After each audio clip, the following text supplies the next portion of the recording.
तो हेलो बच्चों, welcome to today's class. आज की क्लास में आप सबका बहुत बहुत स्वागत है। हम ऑलरेडी एक चैप्टर कवर कर चुके हैं, that is introduction to business economics. Today we are going to cover the chapter number 2। Chapter number 2 का नाम बोल लो या बोलो कि चैप्टर नंबर 1 के अंदर जो यूनिट नंबर 2 है that is basic problems of an economy. अगर हम आईसीएआई के अकॉर्डिंग बात करें तो आईसीएआई के अकॉर्डिंग में ये आपका चैप्टर नंबर 1 का यूनिट नंबर 2 है, बट लेकिन अगर आप एक लार्जर पर्सपेक्टिव में देखोगे तो it is chapter number 2 that is basic problem of an economy. और इस चैप्टर के अंदर हम बात करेंगे मेजरली दो चीजों के बारे में। One is the basic problems of an economy and the types of market system, और you can say types of economic system in the world. तो आइए आज के चैप्टर को हम स्टार्ट करते हैं। उससे पहले एक बार रिवाइज कर ले बेसिक में लास्ट चैप्टर में क्या सीख कर आए हैं। लास्ट चैप्टर हमने बेसिक जो मेजर बात सीखी है, एक बात ये सीखी है कि the human wants is unlimited. Human wants are unlimited, but the available resources are limited.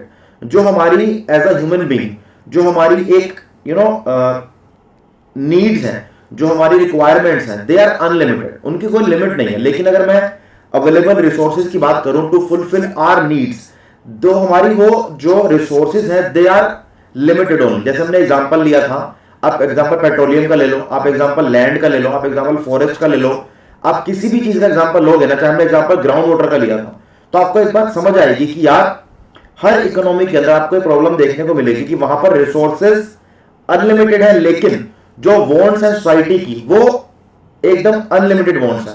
मतलब मैं ये कहना चाह रहा हूं कि जो रिसोर्सेज हैं वो होंगे लिमिटेड और जो वांट्स होंगे वो होंगी अनलिमिटेड। तो इस बात को बिल्कुल माइंड में क्लियर कर लो कि आपके पास जो रिसोर्सेज हैं, चाहे वो आपके घर के अंदर हो, मानिए कि आपके घर के अंदर आपके सिर्फ जो फादर हैं, he is the earning member of your family and his income is 1 lakh rupees per month. तो you have a limited resource, limited financial resource that is 1 lakh rupees. अब आपको उस 1 लाख रुपए के अंदर अपने घर का सारा खर्चा करना, चाहे वो आपकी गाड़ी की ईएमआई का हो, चाहे वो ग्रोसरी का हो, चाहे वो आपका बिजली के बिल का हो, चाहे आपकी ट्यूशन की फीस का हो, चाहे आपकी स्कूल की फीस का, चाहे कपड़ों का हो, चाहे किसी भी चीज का हो। अगर मैं पूछूंगा आपकी वॉन्ट्स क्या है, तो आपकी वॉन्ट्स होंगी अनलिमिटेड, लेकिन आपके पास जो रिसोर्स है उन वॉन्ट्स को फुलफिल करेगा, दैट ओनली 1 लाख रुपीज। अगर 5 साल के बाद आप भी कमाना स्टार्ट करोगे तो हो सकता है कि आपकी सैलरी होगी 30,000 रुपए, तो टोटल को मिला के हो जाएगा 1,30,000 रुपए। अब आपके फादर की भी इनकम बढ़ जाएगी, तो मानिए आपका टोटल इनकम घर का हो गया 1,50,000 रुपीज। तो you would say your financial resources right now is 1,50,000 rupees, but there is also limit, there is a limit, है ना। अब 1,50,000 रुपए अगर इनकम है तो वो भी एक लिमिट है ना। अपने आप एक्सपेंडिचर को उस लिमिट के अकॉर्डिंग ही आप क्रिएट करोगे और अपनी वांट्स को फुलफिल करने का ट्राई करोगे। तो कहने का सिर्फ बहुत बेसिक पॉइंट है कि as a human being, as a economy, as a society, the wants are unlimited, but the available resources to fulfil those wants, those requirements are limited. तो इस बात को ध्यान रखना, और इस बात को माइंड में रखते हुए आपको एक बात समझ आएगी कि इकोनॉमी के अंदर कुछ प्रॉब्लम क्रिएट होती है, सोसाइटी के अंदर कुछ प्रॉब्लम्स क्रिएट होती है। तो हमको उन प्रॉब्लम्स को इस चैप्टर के अंदर समझकर सोल्व करना है, और ऐसे समझना है कि हम चीज को रटने की बजाय ना चीज को समझ जाए कि बेसिक प्रॉब्लम इकोनॉमी का मतलब क्या है, कि प्रॉब्लम्स क्या होती हैं, प्रॉब्लम अराइज क्यों हो रही, प्रॉब्लम है कौन कौन सी। तो उससे पहले अगर आप एक देखो, वैसे तो आपको हम सीए फाउंडेशन की फ्री क्लासेस प्रोवाइड कर रहे हैं, लेकिन अगर आप क्लासेस के साथ साथ एक स्ट्रक्चर्ड कोर्स परचेज करना चाहते हो तो आपके पास 2 ऑप्शन है। One is plus, second is iconic. Plus के अंदर आपको 4 ऑप्शन मिलेंगे, live classes, weekly test, structured course और अनलिमिटेड एक्सेस। आइकॉनिक के अंदर आपकी कुछ चॉइसेस, आपको जो चीजें मिल रही हैं वो बढ़ जाती हैं, जैसे कि personal guidance, study planner, test analysis, expert guidance और स्टडी मटेरियल। इन दोनों में से आप जो भी कोर्स चाहो परचेज कर सकते हो। अगर मेरा कोड लगाओगे साहिल एम तो आपको एक सूटेबल डिस्काउंट मिलेगा। अगर आप कोड नहीं लगाओगे तो आपको डिस्काउंट नहीं मिलेगा। डेफिनेटली आप कोड तो लगाना चाहिए। अगर आपको कोई भी प्राइस पे अगर सीए फाउंडेशन की क्लासेस परचेज करनी है और उस पर अगर आपको डिस्काउंट मिल जाए तो उससे बढ़िया क्या हो सकता है। तो मेरा कोड आप साहिल एम लगा सकते हो एक बेसिक या फिर एक सूटेबल डिस्काउंट लेने के लिए। तो अगर आपको नीड है तो आप इन दोनों में से कोई भी कोर्स परचेज कर सकते हो। हम अपने चैप्टर को स्टार्ट करते हैं। जैसे मैंने बात करा आपसे कि इस चैप्टर में we are going to discuss the problems of an economy. तो इकोनॉमी की प्रॉब्लम को अगर मैं बात करूं तो इकोनॉमी के अंदर प्रॉब्लम क्यों अराइज होती है? Because the resources are limited, resources are limited. तो हमें उन लिमिटेड रिसोर्सेज को माइंड में रखते हुए कुछ डिसीजंस लेने पड़ते हैं। हम इकोनॉमी के अंदर कुछ डिसीजंस लेते हैं। अगर आप बिजनेस की बात करोगे ना, तो मानो आपने एक बिजनेस स्टार्ट करना, तो आप बिजनेस के अंदर आपके पास एक इन्वेस्टमेंट है 1 करोड़ रुपए की, तो आपने एक्सपेंडिचर, अपना लैंड, अपनी मशीनरी, अपनी लेबर, अपना रॉ मटेरियल जो भी परचेज करोगे ना, उस 1 करोड़ की कैपिटल के अंदर अंदर ही परचेज करोगे। You won't be able to cross that 1 crore रुपए, बिकॉज आपके पास उस 1 करोड़ रुपए से ज्यादा है ही नहीं।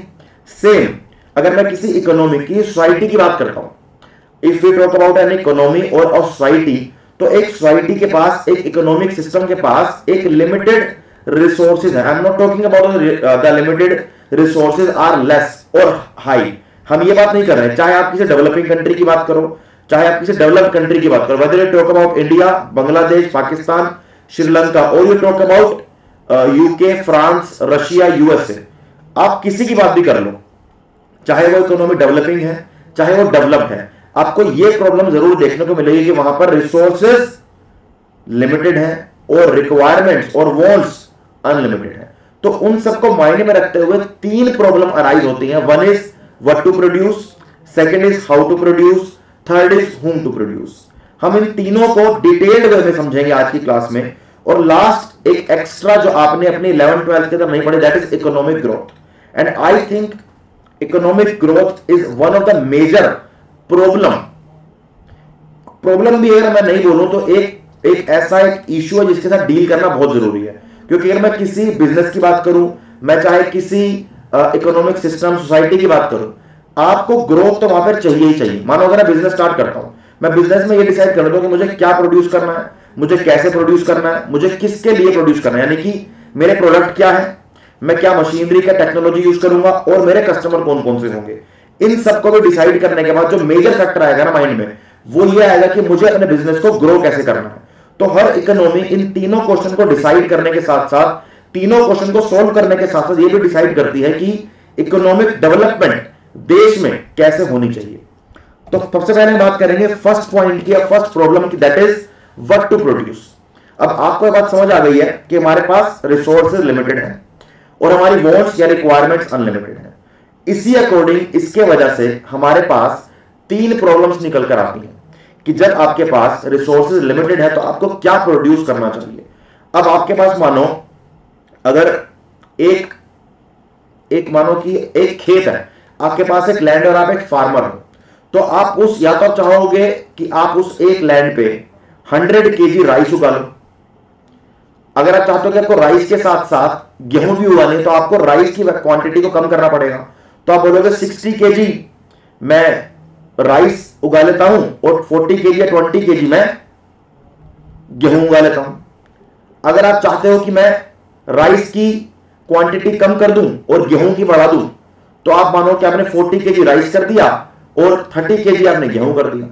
तो पॉइंट मेरा कहना है कि आपके पास लैंड एक लिमिटेड है और उस लिमिटेड लैंड के बाद आपको डिसाइड करना पड़ेगा कि आपको उस लैंड पे क्या प्रोड्यूस करना है, क्योंकि उस लैंड की कैपेसिटी से ज्यादा प्रोड्यूस नहीं कर सकते। आपने सोचा कि आप इस लैंड पे या तो 100 केजी राइस उगा लो या फिर 60 केजी गेहूं उगा लो, या फिर आप राइस और गेहूं दोनों को उगा लो, या फिर आपने सोचा कि चलो यार मैं राइस और गेहूं दोनों को नहीं उगाता, हम फ्रूट्स उगाएंगे। आप फ्रूट्स उगा लो, आप वाटरमेलन उगा लो, लेकिन आपको एक बात डिसाइड करनी पड़ेगी कि there is a limit of that land. आप उस लैंड की लिमिट से ज्यादा प्रोड्यूस नहीं कर सकते। तो इसीलिए आपको जब रिसोर्सेज आपके पास लिमिटेड होते हैं, when you have limited resources, तब आपको डिसाइड करना पड़ता है कि व्हाट टू प्रोड्यूस। इन रिसोर्सेज के साथ मैं क्या प्रोड्यूस करूंगा। मानो मेरे पास एक एक्स्ट्रा लैंड पड़ा है और मैं फैक्ट्री खोलना चाहता हूं, I want to start a factory, I want to start a production unit. So first मुझे डिसाइड करना पड़ेगा कि मुझे किस चीज की फैक्ट्री खोलनी है, किस चीज का बिजनेस करना है।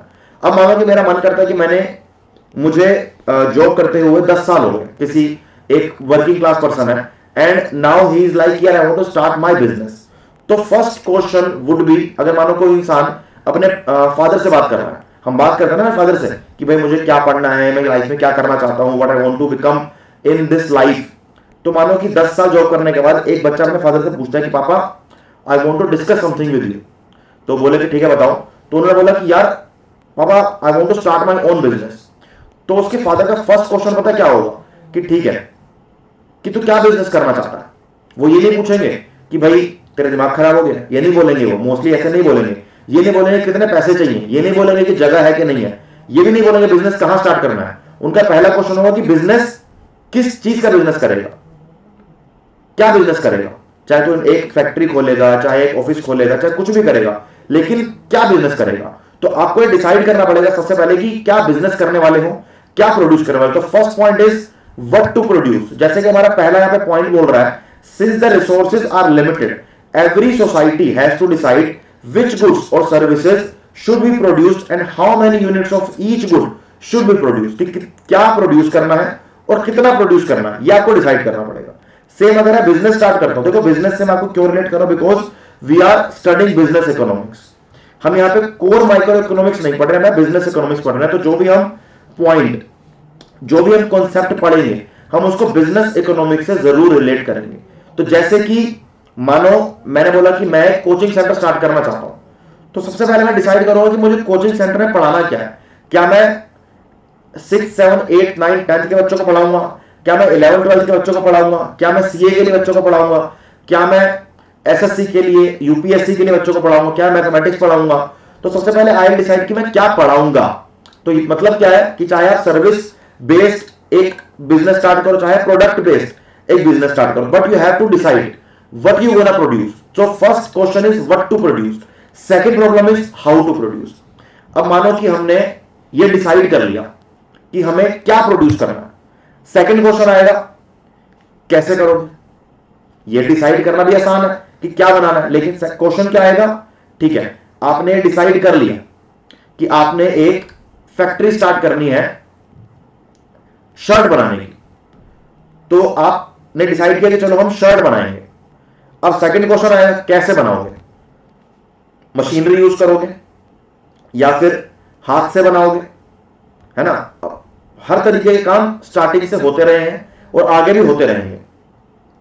कुछ फैक्ट्रीज के अंदर ज्यादा लेबर काम करती है, कुछ फैक्ट्री में तो मशीनरी काम करती है। अगर हम डेवलपिंग कंट्री को और डेवलप कंट्री को यहां पर कंपेयर करने का ट्राई करें, so there are majorly 2 techniques, one is labour intensive technique, second is capital intensive technique.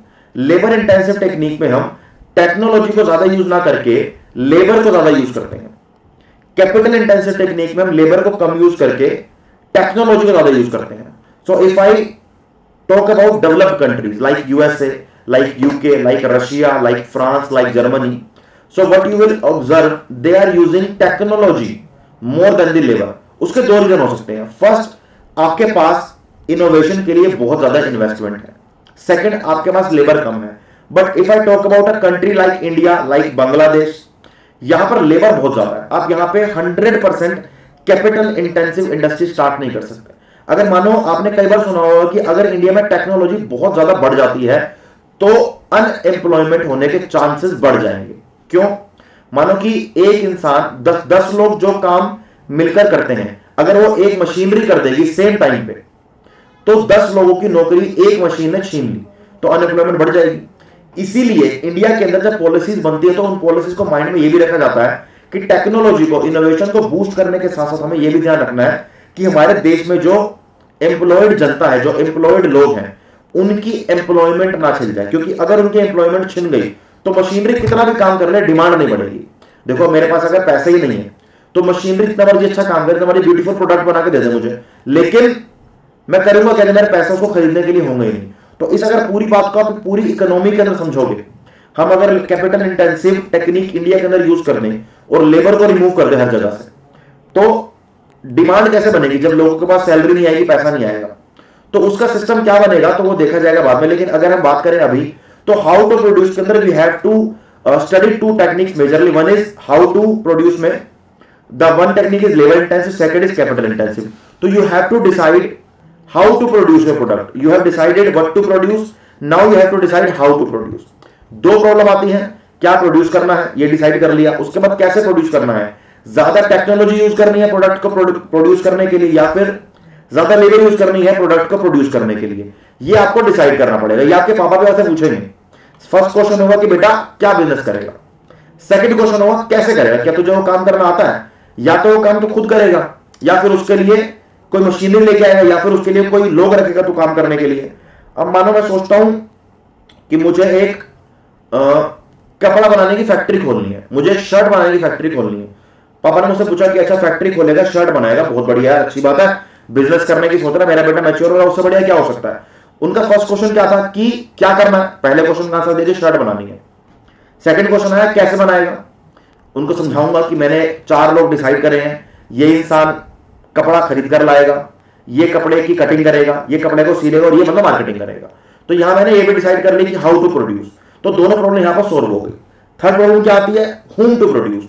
अब होम टू प्रोड्यूस के करना सबसे मेजर फैक्टर है इनकम का। होम टू प्रोड्यूस में सबसे मेजर फैक्टर है इनकम का, है ना। अब इनकम का फैक्टर क्यों है, इनकम का फैक्टर इसलिए है कि आपका क्वेश्चन पहला क्या था, the first question was what to produce, क्या प्रोड्यूस करना है। Second is how to produce, कि कैसे प्रोड्यूस करोगे।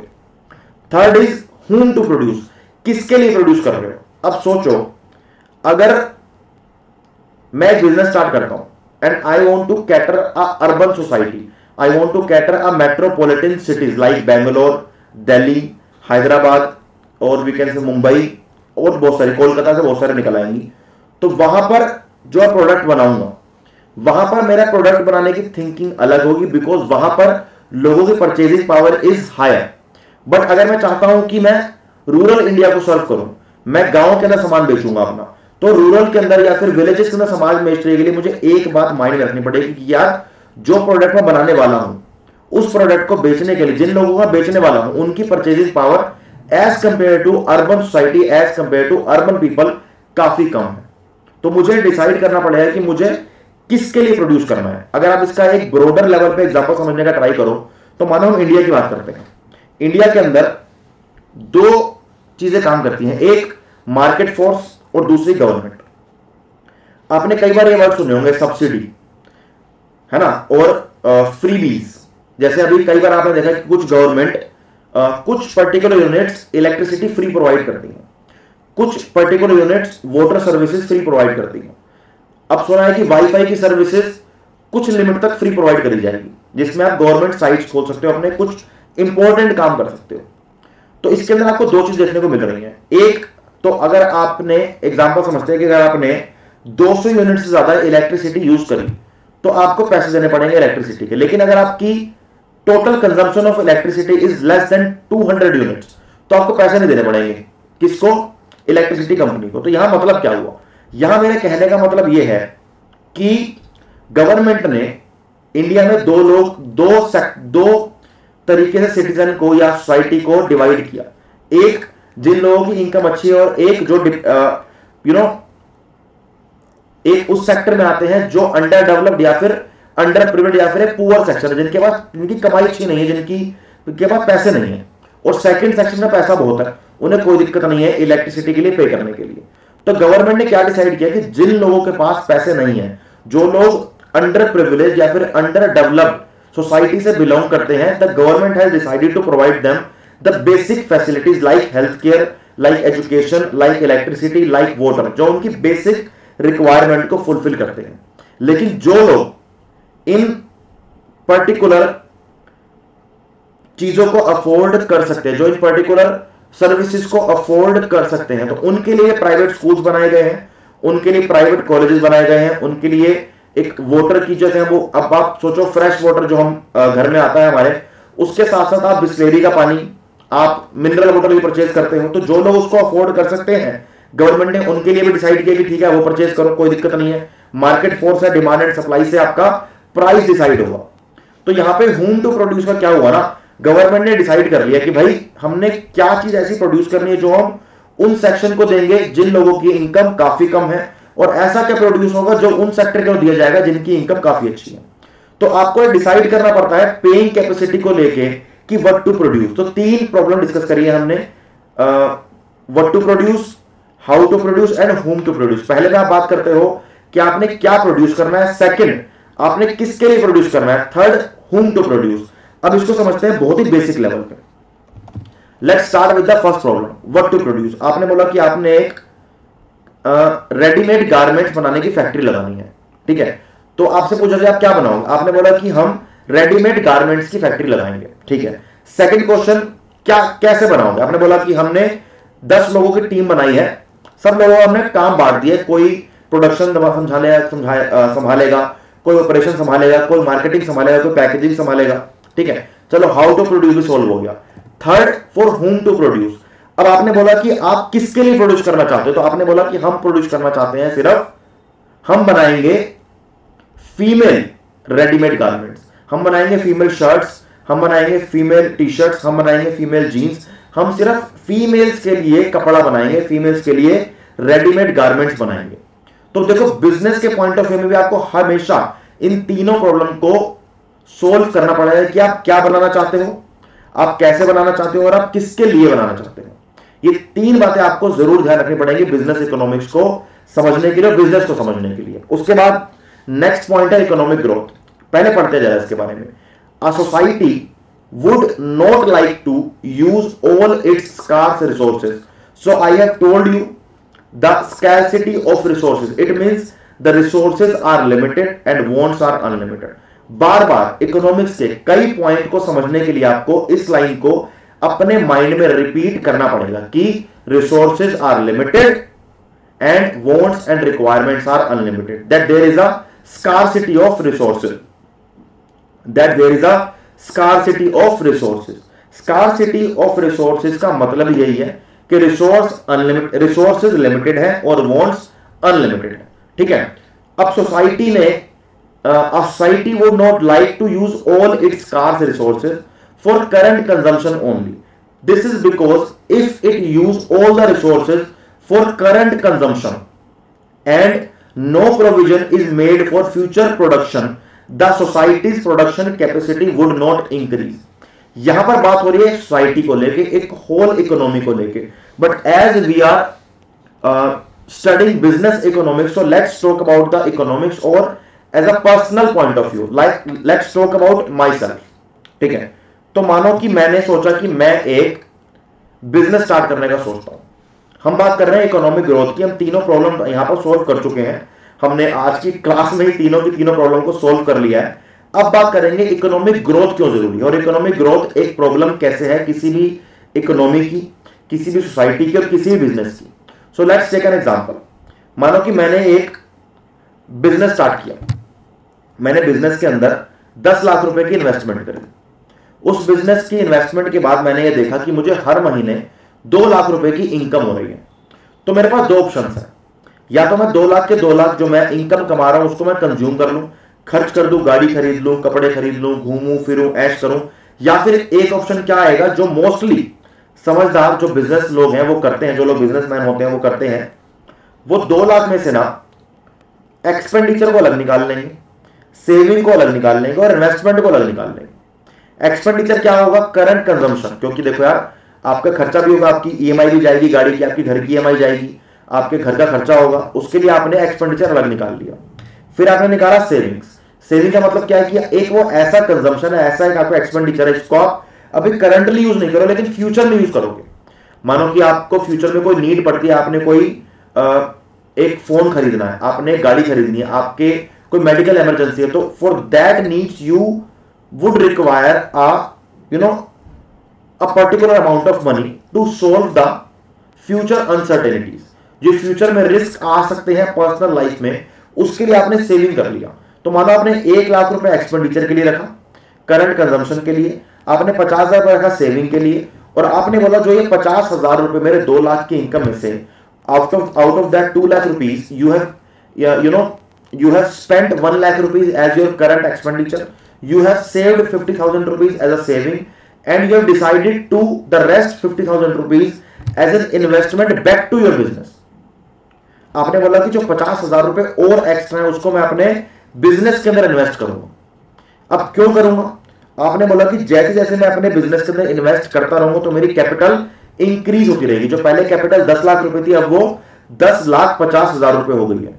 तो ऐसे करते करते आप आने वाले अगले 6 महीने में आप 3 लाख रुपए की इन्वेस्टमेंट एक्स्ट्रा बिजनेस में कर चुके होगे। और इससे क्या होगा ना, जितनी ज्यादा इन्वेस्टमेंट बढ़ेगी उतनी ज्यादा आपका प्रॉफिट बढ़ेगा, और आपको पता लगेगा eventually after 6 month, after year, after 2 years आपका इनकम भी बढ़ रही है, आपकी सेविंग्स भी बढ़ रही है, और आपकी साथ साथ जो आप इन्वेस्ट कर रहे थे अमाउंट वो भी बढ़ रहा है, क्योंकि आपकी जब इनकम बढ़ेगी तो आपका सेविंग का अमाउंट बढ़ेगा, आपके एक्सपेंडिचर का अमाउंट भी बढ़ेगा और आपके इन्वेस्ट करने का अमाउंट भी बढ़ेगा, और with time you will realise कि आपके बिजनेस में ग्रोथ हो रही है। लेकिन अगर आप फर्स्ट ऑप्शन चूज करते हैं कि जो भी आपने पैसा कमाया 2 लाख रुपए और आपने उसको सिर्फ खर्च कर दिया, उसको सारा स्पेंड कर दिया, तो one day you will realise after few years कि आपके बिजनेस में कोई ग्रोथ नहीं करी। आपका बिजनेस या तो वहीं का वहीं खड़ा है, या फिर due to the any calamities and any risk और एनी अनसर्टेन सिचुएशंस आपके बिजनेस ने ग्रो करने की जगह आपका बिजनेस लॉस में चला गया है। तो ग्रो करने के लिए आपको, चाहे अपने लाइफ की बात करो चाहे बिजनेस की बात करो, अगर मैं आपसे बेसिक आपके लाइफ की बात करता हूं, तो अगर आप अपने लाइफ में एवरीडे अपने अंदर कोई स्किल या नॉलेज को ऐड नहीं कर रहे हो, तो one day you will realise कि आपका माइंड चलना बंद हो जाएगा। तो मैं हर बच्चे को बोलता हूं कि आप चाहे किसी भी स्ट्रीम की पढ़ाई कर रहे हो, लेकिन डेली ना मैथमेटिक्स के 2-3 क्वेश्चन सोल्व करते रहा करो, जिससे आपकी जो लॉजिकल रीजनिंग की पावर है आपके माइंड की, वो एवरीडे शार्प होती रहे और वो आपके लाइफ में हर जगह काम आएगी। कोई बुक पढ़ लो, कुछ मोटिवेशनल कोट्स को समझ लो, सिर्फ मोटिवेशनल कोट पढ़ने से कुछ नहीं होगा, उनको समझने का ट्राई करूंगा बेसिक ऑब्जेक्टिव क्या है उस कोट्स के पीछे। बेसिक मेरे कहने का पॉइंट है कि नॉलेज को गेन करना एवरीडे बहुत जरूरी है टू इंक्रीज योर नॉलेज। अगर आप सोचो कि आप सिर्फ एक बार आपने पढ़ाई कर ली और आपने सब कुछ बुक त्याग दी, आप कोई वीडियो नहीं देखते, आप कोई बुक नहीं पढ़ते, आप कुछ नॉलेज को ऐड नहीं कर रहे, तो आपको definitely after the few years you will realise कि आपका माइंड चलना बंद हो गया। जितनी आपकी सीमा है आपकी, वो जो पहले आपकी सोचने की शक्ति, जो सोचने की आपकी पावर थी, दैट विल ऑल्सो डिक्रीज। तो इकोनॉमिक ग्रोथ की बात करूं, बिजनेस ग्रोथ की बात करूं, सोसाइटल ग्रोथ की बात करूं, आपके माइंड ग्रोथ की बात करूं, तो आपको विद टाइम सबके अंदर कुछ ना कुछ ऐड ऑन, कुछ एक्सटेंड करते रहना चाहिए और करना बहुत जरूरी है। तो हमें इकोनॉमिक ग्रोथ भी यही समझाती है कि जो आपके पास रिसोर्सेज हैं, अगर आप उन रिसोर्सेज को, सब रिसोर्सेज को एक बार में यूज कर लोगे, तो आप अपनी लाइफ में, अपनी इकोनॉमी में, सोसाइटी में कभी भी डेवलपमेंट कर ही नहीं सकते। तो इकोनॉमिक ग्रोथ करने के लिए आपको अपने करंट कंजम्पशन, करंट रिसोर्सेज को बचा कर, सोचकर, प्लानिंग करके, मैनेजमेंट के साथ यूज करना चाहिए और यूज करना पड़ता है। ठीक है जी। तो आई एम श्योर कि जो तीनों प्रॉब्लम्स और तीनों प्रॉब्लम के बाद इकोनॉमिक ग्रोथ क्यों जरूरी है और इकोनॉमिक ग्रोथ कैसे होती है, वो आई एम श्योर आपको समझ आ गया होगा। ठीक है, आगे बढ़े। चलिए नेक्स्ट हम बात करते हैं इकोनॉमिक सिस्टम की। इकोनॉमिक सिस्टम पे आपको कई बार क्वेश्चन देखने को मिलता है। So majorly there are 3 economic system. One is capitalist economy, second is socialist economy and third is mixed economy. मैं आपको एक टॉपिक पढ़ाने के लिए ना, मैं आपको लेके चलूंगा जब हमारा देश आजाद हुआ था। So we got independence on 15 अगस्त 1947। 15 अगस्त 1947 को हमारा देश आजाद हुआ। देश को आजाद कराने के पीछे बहुत सारे लोगों ने बहुत मेहनत करी थी, बहुत लोगों की, लाखों लोगों की जान गई थी। बड़े बड़े नाम हम याद करते हैं, जैसे कि हमारे पंडित जवाहरलाल नेहरू, महात्मा गांधी, और आप बोलो भगत सिंह, और मेरे ऑल टाइम फेवरेट नेताजी, है ना, सुभाष चंद्र बोस जी। तो ये सब लोग, देखो मैंने सिर्फ 4 नाम लिए हैं, आप 40 नाम और भी सोच सकते हो, लेकिन मेरा पॉइंट सिर्फ कहने का है कि उस इंडिपेंडेंस को दिलाने के लिए बहुत लोगों ने बहुत मेहनत करी थी। लेकिन अगर हम जब उस बात से आगे बढ़ते हैं तो आपको बात यह समझने को मिलती है, जिस दिन अंग्रेज या ब्रिटिशर्स इंडिया को छोड़कर गए, तो ऐसा नहीं कि उन्होंने इंडिया को बहुत फ्लरिश या इंडिया को बहुत उन्हें सेटल्ड या मैनेज छोड़ के गए थे, ऐसा नहीं हुआ था। जब उन्होंने इंडिया को छोड़ा तो इंडिया के सामने बहुत सारी प्रॉब्लम्स थी। इंडिया के सामने प्रॉब्लम्स क्या क्या थी, सोचते हैं कि इतनी ज्यादा पॉवर्टी को कैसे सेव किया जाएगा, कैसे लोगों को एम्प्लॉयमेंट प्रोवाइड कराई जाएगी, कैसे लोगों को जिस एक दुर्दशा के अंदर, जैसे एक प्रॉब्लम के अंदर, एक डिवाइडेड सोसाइटी के अंदर ब्रिटिशर्स छोड़कर गए थे, एक देश को दोबारा एक यूनिट में कैसे रखा जाएगा। उसके साथ साथ इकोनॉमिस्ट के सामने एक प्रॉब्लम और थी। उन्होंने बोला जब हम बात कर रहे हैं इकोनॉमिक प्लानिंग की, तो first we have to decide कि हम कौन से इकोनॉमिक सिस्टम को एडॉप्ट करेंगे। उस टाइम पे मेजरली 2 इकोनॉमिक सिस्टम थे, one is capitalist economy, second is socialist economy. We will discuss about तीनों के बारे में कि तीनों के फीचर्स क्या क्या हैं, तीनों के एडवांटेज क्या क्या हैं। अगर आप बेसिक समझ लो अभी कि भाई उस टाइम पे प्रॉब्लम ये सामने आई कि भाई कौन सा इकोनॉमिक सिस्टम एडॉप्ट किया जाए इंडिया की इकोनॉमिक प्लानिंग के लिए। तो सब लोग परेशान थे, नेहरू था, हमारे पंडित जी परेशान थे, हमारे जो बाकी और नेता थे वो सब परेशान थे, ऑपोजिशन परेशान था, हमारे देश के लोग परेशान थे, इकोनॉमिस्ट परेशान थे। तो दो ऑप्शन सामने है, one is capitalist economy, second is socialist economy.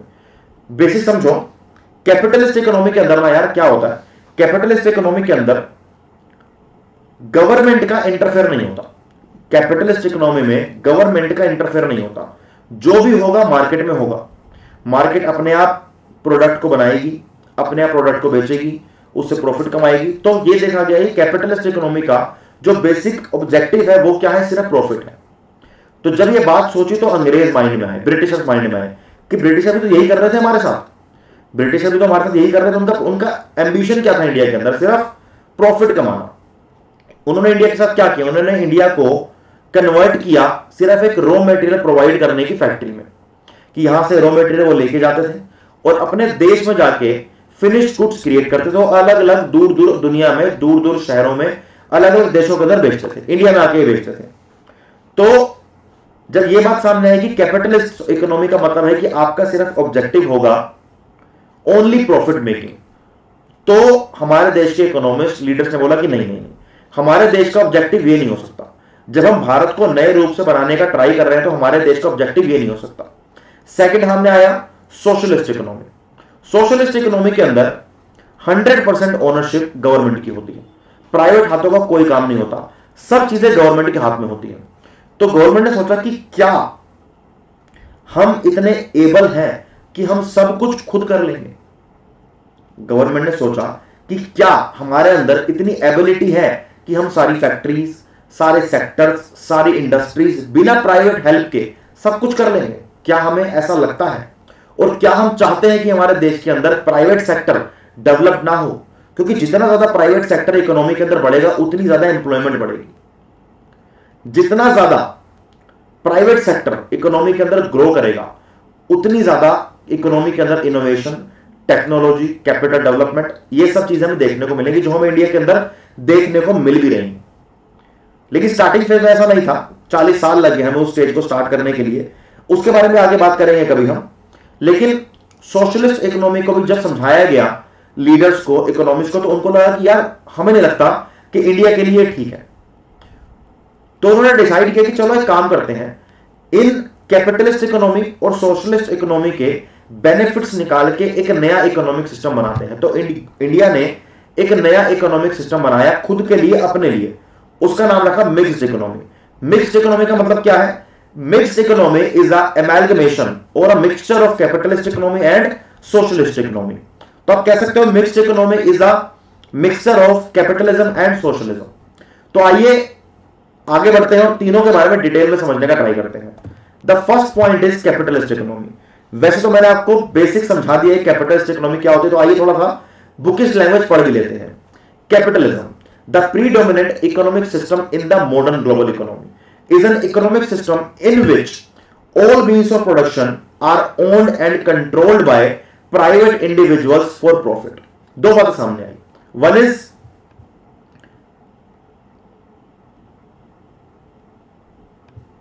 एक बात सामने आई प्राइवेट इंडिविजुअल, एक बात सामने आई प्रॉफिट। किसके अंदर, कैपिटलिस्ट इकोनॉमी के अंदर। पहली बात सामने आई प्राइवेट इंडिविजुअल, सेकंड बात सामने आई प्रॉफिट। कहने का पॉइंट यहां पे ये समझ आया कि कैपिटलिस्ट इकोनॉमी के अंदर पूरी की पूरी प्रोडक्शन, पूरा का पूरा इकोनॉमिक सिस्टम कौन कंट्रोल करता है, प्राइवेट इंडिविजुअल कंट्रोल करते हैं, और उनका बेसिक ऑब्जेक्टिव क्या है, प्रॉफिट कमाना। तो बहुत बेसिक सी बात है कि यहां पे इनइक्वालिटी भी होगी। यहां पर जैसे आपने सुना है इंडिया के अंदर अमीर लोग अमीर बनते जा रहे हैं, गरीब लोग गरीब होते जा रहे हैं। इस इकोनॉमिक सिस्टम के अंदर यह बात तो डेफिनेटली होनी ही होनी है, क्योंकि जो लोग ज्यादा कमा रहे हैं वो कमाते जाएंगे और जो लोग कम कमा रहे हैं उनको कोई पूछेगा नहीं, क्योंकि वेलफेयर की बात तो यहां पर हो ही नहीं रही है। In this economic system, we only talk about profit making. We don't talk about the welfare of the society or welfare of the citizen. हम बात नहीं करते, हम एनवायरमेंट की बात नहीं करते, हम बात करते हैं प्रॉफिट मेकिंग की। जहां पर प्रॉफिट है वही काम कर लो, छुट्टी।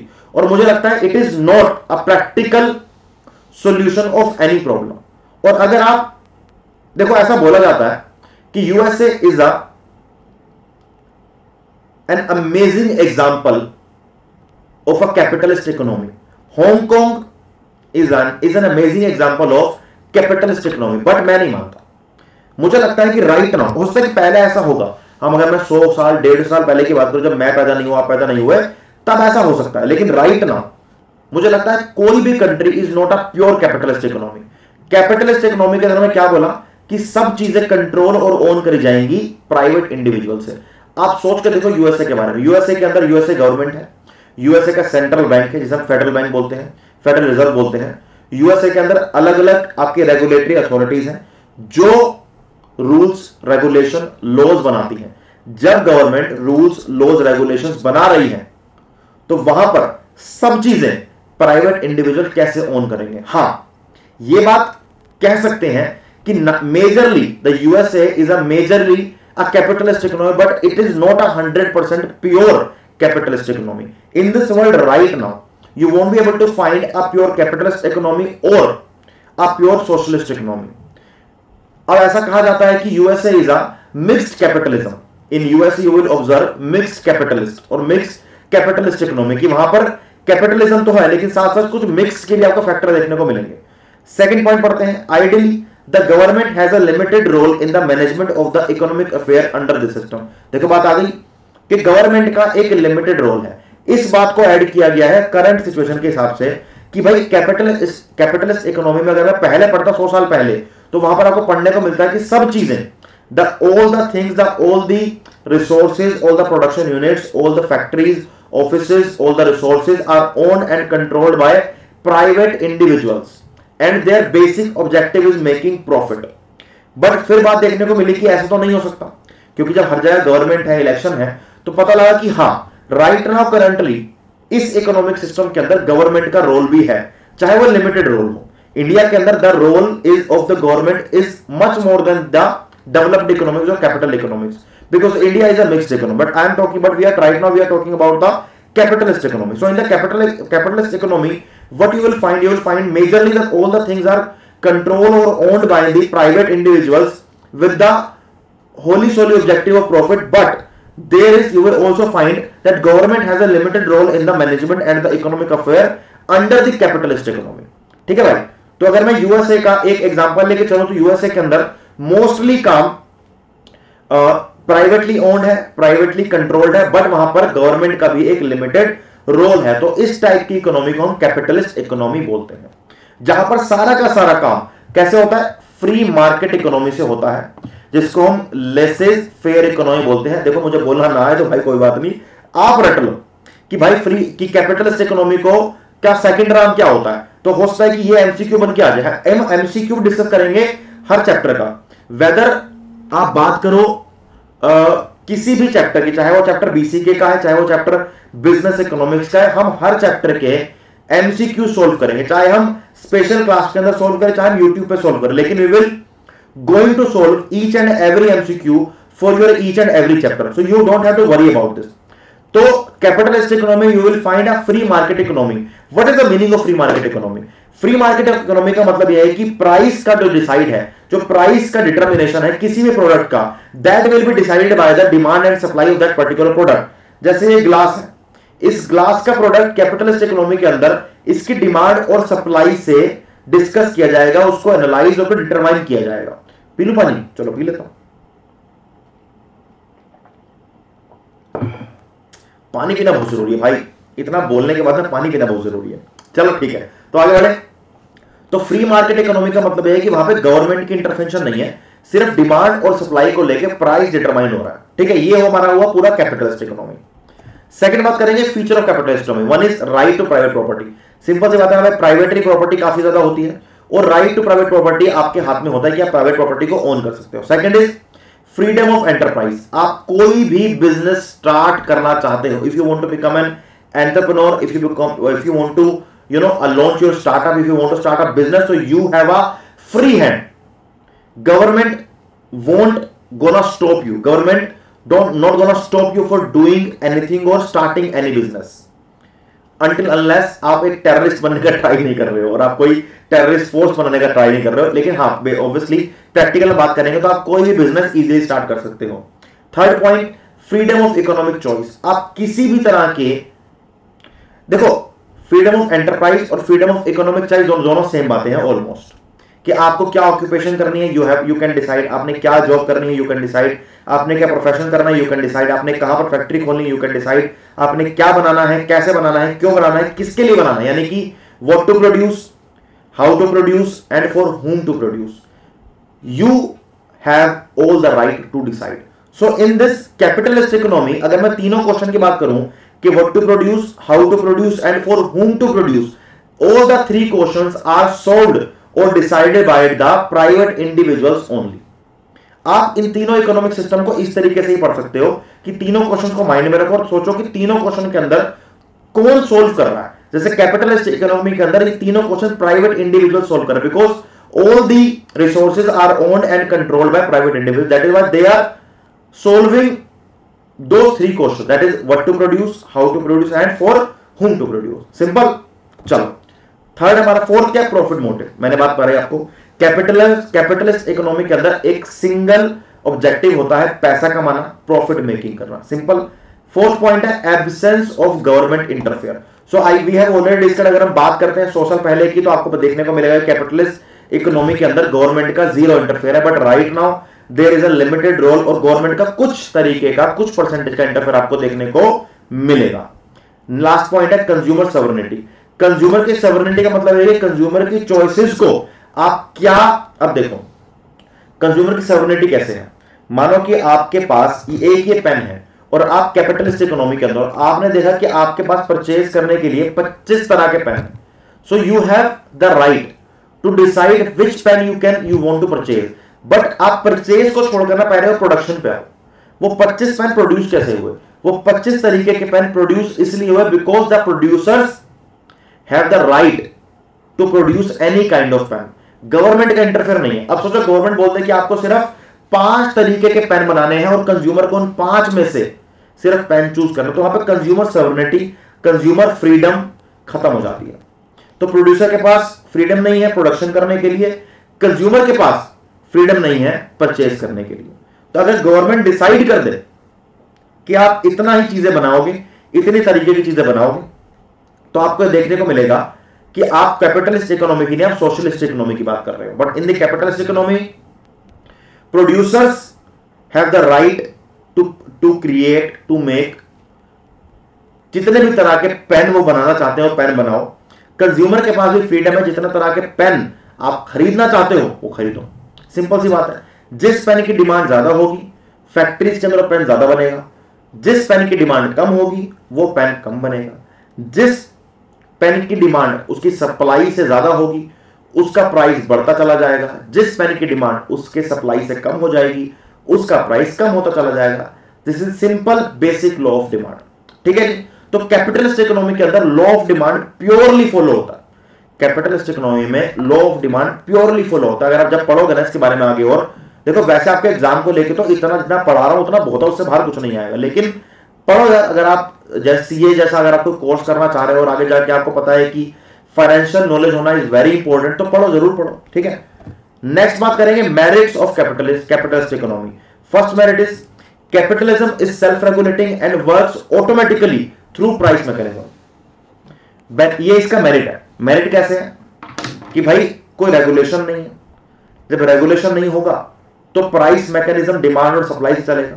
जब प्राइस क्या, जो प्रोडक्ट का प्राइस डिमांड और सप्लाई से क्रिएट हो रहा है, तो जितना हाई क्वालिटी प्रोडक्ट होगा उसकी डिमांड ज्यादा होगी, जितना high valuable, not quality exactly, high valuable product होगा उसकी डिमांड ज्यादा होगी, उसका प्राइस अच्छा मिलेगा। तो अपने आप ऑटोमेटिकली ना जो प्रोडक्ट ज्यादा प्राइस कैसे क्या बोलते हैं उसको हम कि डिजर्व करता है उसको ज्यादा प्राइस मिलेगा, जो प्रोडक्ट कम प्राइस डिजर्व करता है उसको कम प्राइस मिलेगा। ये सिंपल सी बात है। Second, greater efficiency and incentive to work. जब आपको पता है कि your whole objective is to create और मेक प्रॉफिट, सो डेफिनेटली आप ज्यादा से ज्यादा एफिशिएंसी से काम करोगे, ज्यादा मैक्सिमाइज काम करने का ट्राई करोगे। अगर सोचो कि आपकी एक जॉब लगती है, आपको यह बोला जाए कि भाई आपकी बेसिक सैलरी है 20,000 रुपए, उसके बाद जैसे जितना ज्यादा काम करोगे उतना ज्यादा आपको इंसेंटिव मिलेगा। अब आपने 1 महीने काम किया और आपको पता लगा कि 20,000 की सैलरी के साथ आपका 20,000 रुपए का 20,000 का इंसेंटिव आ गया। आप अपने सीनियर के पास गए कि सर मेरी सैलरी है 20,000 रुपीज, लेकिन मेरे अकाउंट में क्रेडिट हुए हैं 40,000 रुपीज। तो सर ने बोला कि बेटा ये 20,000 रुपए तो आपका सैलरी है और 20,000 रुपए आपके इंसेंटिव आया है। तो आपने बोला इंसेंटिव इतना ज्यादा सैलरी के बराबर? तो सर ने बोला कि आप इससे ज्यादा भी कमा सकते हो। तो सर उसने पूछा कि सर कैसे? उसने बोला कि आपको जितना ज्यादा काम करोगे उतना ज्यादा आपको पैसा मिलेगा। This is the pure capitalism, this is the pure capitalism. तो कैपिटलिस्ट इकोनॉमी के अंदर जितना ज्यादा आप काम करोगे उतना ज्यादा आपको इंसेंटिव, उतना ज्यादा आपकी इनकम बढ़ेगी, लेकिन उसके साथ साथ आपको एफिशिएंसी भी मेंटेन करनी बहुत जरूरी है। Third point, economic growth faster under capitalism. Basic सी बात है ना यार, जब आपका बेसिक ऑब्जेक्टिव पैसा कमाना है, प्रॉफिट कमाना है, और आप सिर्फ पैसा कमाने के लिए काम कर रहे हो, हर इंसान आपकी पूरी इकोनॉमी के अंदर हर सिटीजन सिर्फ पैसा कमाने के लिए, इंसेंटिव कमाने के लिए, विद द एफिशिएंसी आप काम कर रहे हो, तो डेफिनेटली आपको एक फास्टर ग्रोथ मिलने के बहुत ज्यादा चांसेस हैं। जैसे कि आप बात करो यूएसए की, आप यूके की, जर्मनी की वहां पर कैपिटलिस्ट इकोनॉमी है, सबका मोटिव सिर्फ पैसा कमाना है, तो उनकी economic growth as compare the Asian countries is much faster than the Asian countries, ऐसा हम कह सकते हैं। Next is optimum allocation of the available productive resources. Resources का भी आप जो यूज है, जो एलोकेशन है, उसको भी ऑप्टिमम करोगे, क्योंकि आपको पता है कि भाई इस गुड्स से आप इतना ज्यादा पैसा कमा सकते हो, आप पर्टिकुलर रॉ मटेरियल से इतना ज्यादा आप एक तरीके से प्रोडक्शन कर सकते हो, तो आप उसको ऑप्टिमली यूज करने का ट्राई करोगे, ऑप्टिमल यूज करके मैक्सिमम टू मैक्सिमम प्रॉफिट कमाया जा सके। नेक्स्ट पॉइंट है कंज्यूमर बेनिफिट। हमने जैसे बात करी कंज्यूमर सॉवरेनिटी की, इस पेन का हमने एग्जांपल दिया कि जितने ज्यादा प्रोडक्ट बनेंगे उतना ज्यादा कंज्यूमर के पास चॉइसेस होगा गुड्स को चूज करने का। सेकंड, जितना ज्यादा लोग कैपिटलिज्म को माइंड में रख के प्रोडक्शन करेंगे उतना ज्यादा कंपटीशन बढ़ेगा, और जब जब मार्केट में कंपटीशन बढ़ता है, प्राइसेस कम होते, तो फायदा सिर्फ कंज्यूमर का होता है और किसी का नहीं होता। तो कैपिटलिस्ट इकोनॉमी के अंदर consumers are always benefited. Last point is capitalism promotes innovation technology. बहुत सिंपल बात है, यह बात हम ऑलरेडी कर भी चुके हैं, तो let's talk about the demerits of capital economy. First is economic inequality, social injustice under capitalism. Definitely economic inequality होगी, क्योंकि जब आपका बेसिक ऑब्जेक्टिव सिर्फ प्रॉफिट है, you are not thinking about the welfare of the society, so there would be a economic inequality and you will also find social injustice, कि जो लोग गरीब हैं उनका कोई नहीं पूछ रहा। आप सिर्फ महंगे स्कूल, महंगे हॉस्पिटल्स, महंगी फैसिलिटीज क्रिएट कर रहे हो जिनके पास पैसा है उनसे ज्यादा पैसा कमाने के लिए, लेकिन आप उनके बारे में नहीं सोच रहे हो। Those belongs to under developed और belong to poor section of the society. तो वहां पर इकोनॉमिक इनइक्वालिटी, सोशल इनजस्टिस देखने को मिलता है, बिकॉज हम वहां पर ह्यूमन वेलफेयर को, जैसे हमारा सेकंड पॉइंट है the capital system ignores human welfare because of this point, क्योंकि कैपिटलिस्ट इकोनॉमी के अंदर ह्यूमन वेलफेयर को इग्नोर किया जाता है, तो you will find economic inequality and social injustice under the capitalist economy और the capitalism. Third point is exploitation of labour. सारे देखो पॉइंट देखोगे ना, आपको मिलते जुलते नजर आएंगे। ह्यूमन वेलफेयर अगर आप बात नहीं सोचोगे तो definitely you will find inequalities, you will find exploitation of labour. Labour को एक्सप्लॉयट किया जाएगा कि आप मैक्सिमम टू मैक्सिमम काम करो, और मैक्सिमम टू मैक्सिमम काम करके आप हमें मैक्सिमम टू मैक्सिमम प्रॉफिट कमा कर दो। अगर आपकी फैक्ट्री के अंदर 200 लोग काम करते तो आप एक्सपेक्ट करो कि वो 200 लोग 300 लोगों का काम करे, इससे आपका प्रॉफिट बढ़े। आपका बेसिक ऑब्जेक्टिव ह्यूमन वेलफेयर है ही नहीं, आपका बेसिक ऑब्जेक्टिव है सिर्फ मैक्सिमम अपने रिसोर्सेज को यूज करके मैक्सिमम प्रॉफिट कमाना। तो एक बात तो हमने प्रॉफिट में पढ़ी कि optimum use of resources, but there is when, अब आपके जब मन में लालच बढ़ेगी प्रॉफिट की, तो ऑप्टिमम यूज के साथ साथ आप उसको एक्सप्लॉयटेशन ऑफ रिसोर्सेज पे आप कन्वर्ट हो जाओगे। जैसे कि हमें देखने को मिला है हर जगह, हमने सारे फॉरेस्ट काट दिए, हमने उनको एग्रीकल्चर लैंड में डिवाइड कर दिया, एग्रीकल्चर लैंड को हमने रियल एस्टेट में कन्वर्ट कर दिया, एग्रीकल्चर लैंड को हमने फैक्ट्री बनाने में कन्वर्ट कर दिया। क्यों? हमारी लालच की वजह से। हमारी लालच की वजह से हमने उन लैंड को जहां पर हम एग्रीकल्चर करके लोगों का पेट भर सकते थे, वहां पर हमने फैक्ट्रीज लगा दी। तो इससे हम बाद में देखने को हमें क्या मिला कि उस लैंड पे फैक्ट्री लगाने की वजह से वो लैंड बर्बाद हो गया। अब हम किस चीज को लेकर परेशान है कि हमारा ग्राउंड वाटर खत्म हो रहा है। There is a ground water depletion in India. Punjab के अंदर ग्राउंड वाटर सारा का सारा जहरीला हो चुका है, इफेक्टेड हो चुका है। किससे? फर्टिलाइजर से, पेस्टिसाइड से। वहां पे एक स्पेशल ट्रेन चला जाती है जिसे हम बोलते हैं कैंसर ट्रेन। वहां पे कैंसर के रोगी को लेके जाना और लेके आने का काम किया जाता है। आप उस ट्रेन में चढ़ नहीं सकते। So this is the negative aspects of capitalism and capitalist economy. अगर आप सारे पॉइंट पढ़ोगे ना तो आपको समझ आया है कि वहां पर आपको प्रोडक्टिव रिसोर्स का बेसिस देखने को मिलेगा। कैसे मिलेगा? मैंने एक फैक्ट्री खोली ये ग्लास बनाने की, ठीक है। तो मैंने सोचा कि मैं ग्लास बनाऊंगा। मैंने ग्लास के लिए, एक ग्लास बनाने के लिए मैंने लैंड खरीदा, मशीनरी खरीदी, लेबर रखे, रॉ मटेरियल लेकर आया। अब ये सब करने के बाद मैं बहुत ज्यादा resources, because my basic objective is to create profit, तो मेरी पूरी बिजनेस प्लानिंग के अंदर मार्केटिंग का बजट, एडवर्टाइजमेंट का बजट बहुत ज्यादा होगा। तो आपने कई बार देखा होगा कि कैपिटलिस्ट इकोनॉमी के अंदर, या फिर आपने देखा होगा इंडिया के अंदर, आपको कई बार देखने को मिलता है कि कुछ कंपनीज मार्केटिंग पे इतना ज्यादा पैसा खर्च करते हैं कि आपको लगेगा कि यार this is a waste of resources. आप इतने सारे पैसों को इन जगह पे वेस्ट कर रहे हो। एक जगह पर आपको देखने को मिलता है कि there is a huge unemployment in India. एक जगह आपको देखने को मिलता है there is a like uncontrolled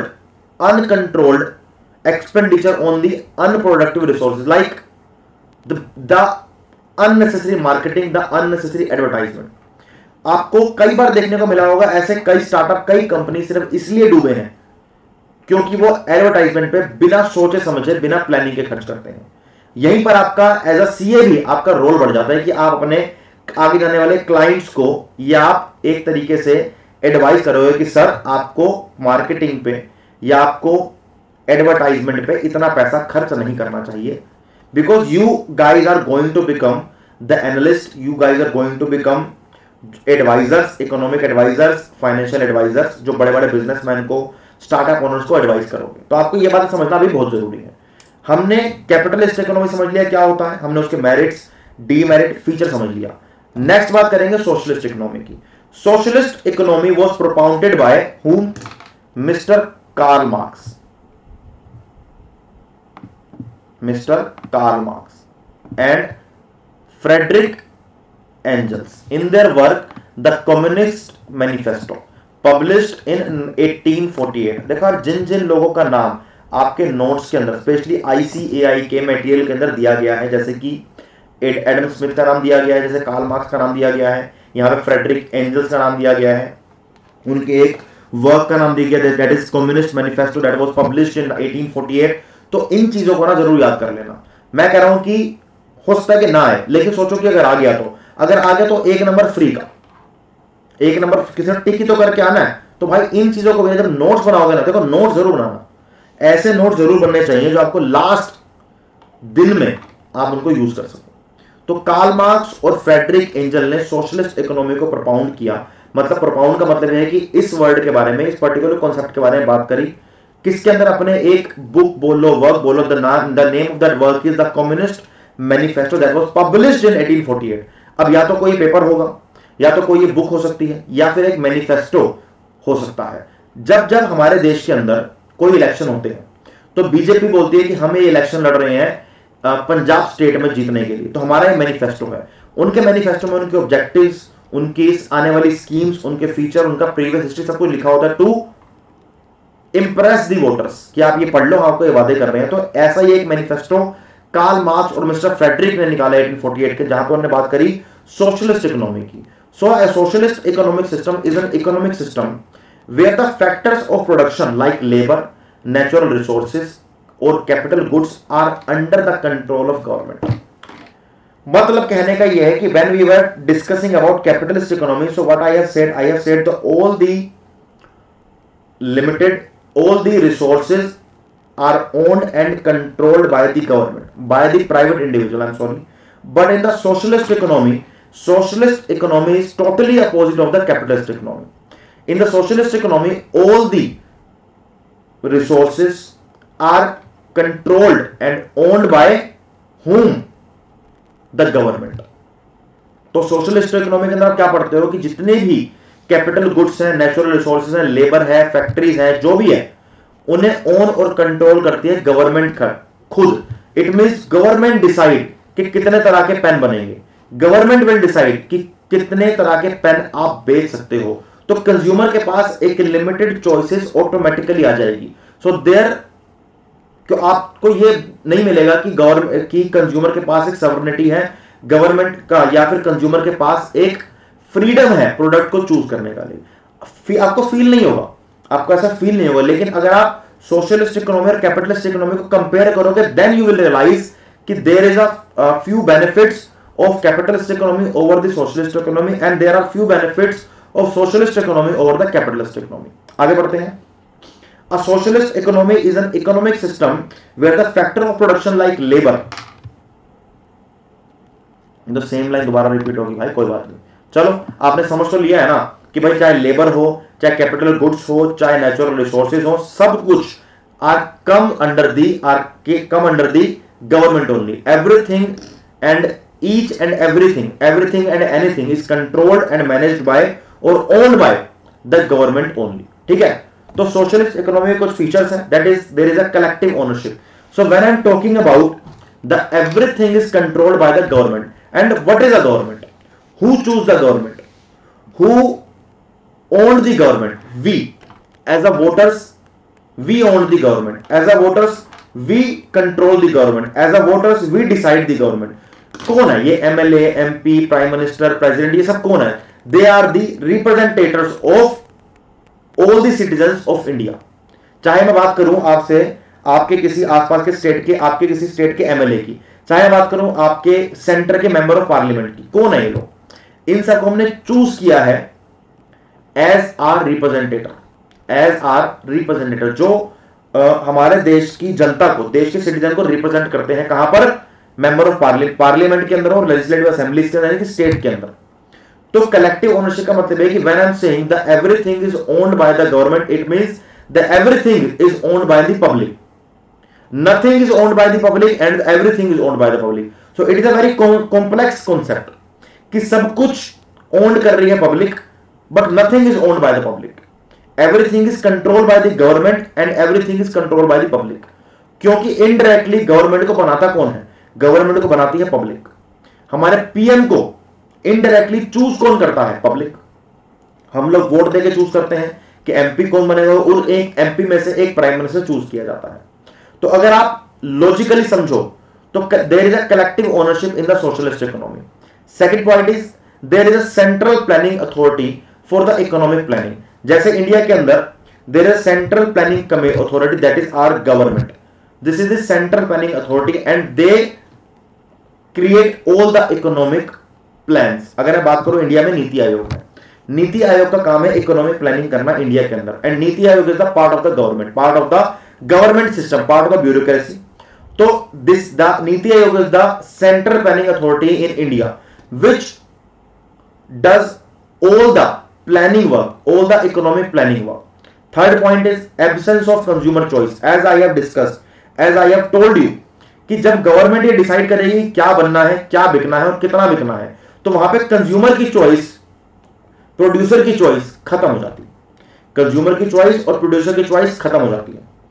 another point is what is the major objective of a socialist economy. हम थोड़ा फीचर से बाहर चलते हैं। What is the major objective of socialist economy? The major objective of socialist economy is welfare of the people. And when I am talking about the welfare of the people, definitely you will find the equality in the economic system. You will find the equality in the society. So वहां पर आपको एक relatively equal, that is the fourth point, that relatively equal income distribution. देखो जब आपका profit कमाना basic objective नहीं है, तो आपको क्या देखने को मिलेगा कि सोशलिस्ट इकोनॉमी के अंदर हम बात करते हैं कि जो टोटल इनकम है गवर्नमेंट की, वो सब लोगों में इक्वली डिस्ट्रीब्यूट होनी चाहिए।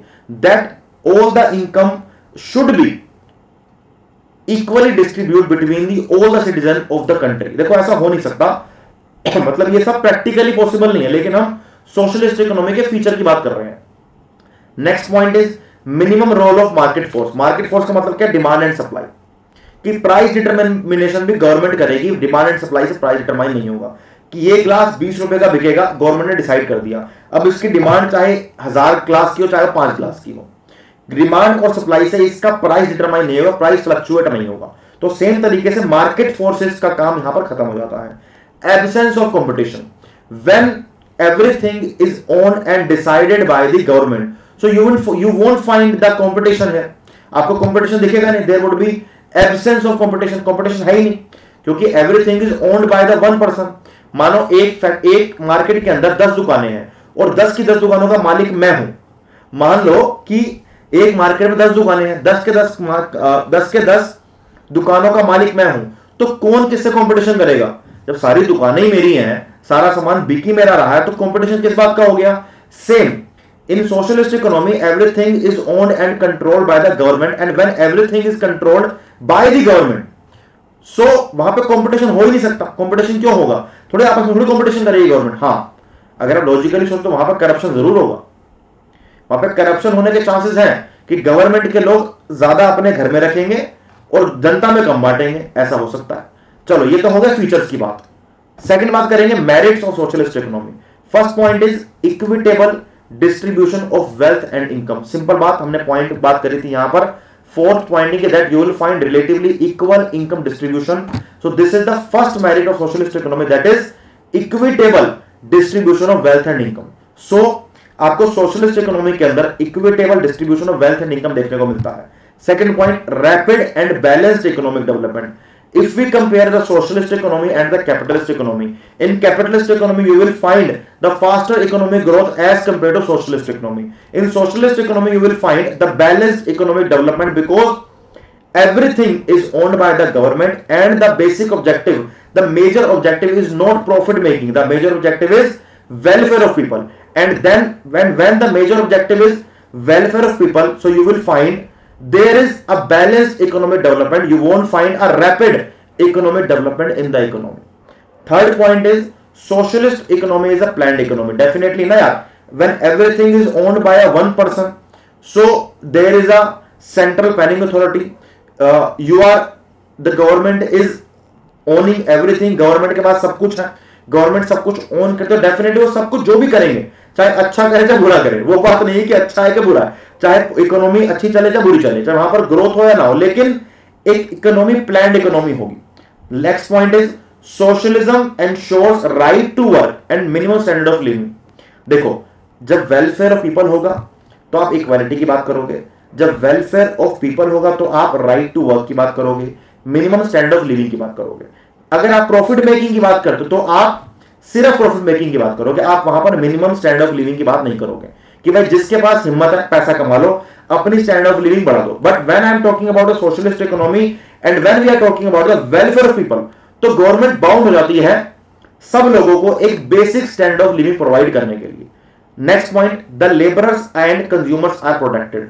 वहां पर लेबर भी प्रोटेक्टेड है, वहां पर कंज्यूमर प्रोटेक्टेड है, वहां पर प्रोड्यूसर भी प्रोटेक्ट, सब प्रोटेक्टेड है, क्योंकि सब कुछ गवर्नमेंट ओन कर रही है. आपके ऊपर एक छतरी बन गई है, आपके ऊपर एक साया बन गया, आपके ऊपर ना एक सेफ्टी नेट क्रिएट कर दिया गया कि आप टेंशन मत लो, सब कुछ गवर्नमेंट ओन करेगी, बस आपको उस सारे रूल्स रेगुलेशन को मान के काम करना है, आपको कुछ नहीं होगा, आपको रोटी पानी कपड़ा घर सब मिल जाएगा, जैसा हम कह रहे हैं वैसे कर दो. This is socialist economy.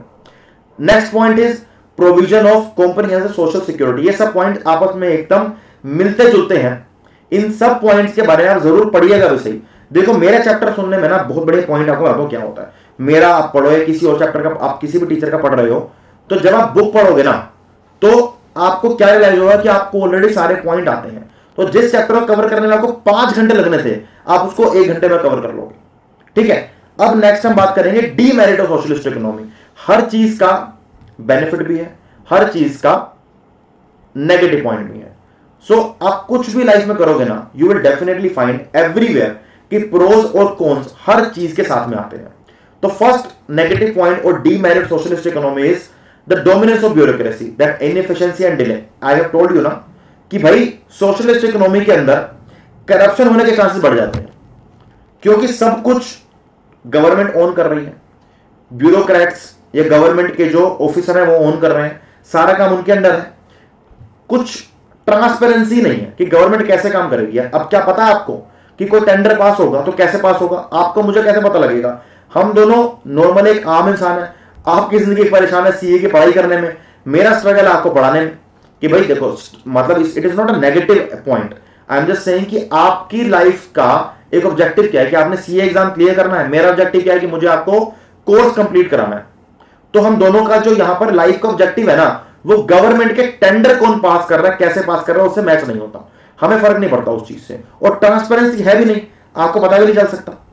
तो वहां पर इनएफिशिएंसी, वहां पर डिले, वहां पर करप्शन होने के चांसेस बहुत ज्यादा बढ़ जाते हैं। तो this is one of the demerit of socialist economy. Socialism takes away the basic rights such as the right to private property. देखो, एक तरफ तो बात करते हैं हम कि सोशलिस्ट इकोनॉमी और socialism provides us the welfare of society, welfare of people, लेकिन साथ ही साथ हमने एक बात और करी है कि everything is owned by government only.